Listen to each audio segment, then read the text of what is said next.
എയ്യാനാം അമ്പെടുത്ത് രാമനയണ നേരമതയോ ലങ്കേശൻ രാവണന്റെ നെഞ്ചിലിടുക്കിയായി വല്ലാതെ മോഹമുണർന്നു മൈഥിലിയെ കട്ടതുകൊണ്ട് എന്തെല്ലാം മുകില് വന്നെന്റെ കൈലാസനാഥ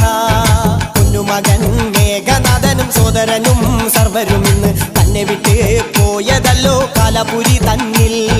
പശ്ചാത്താപം നിറയണ് രാമന്റെ ശരമുനയാൽ മോക്ഷത്തിൻ പടി കടക്കാൻ മോഹമുദിച്ചല്ല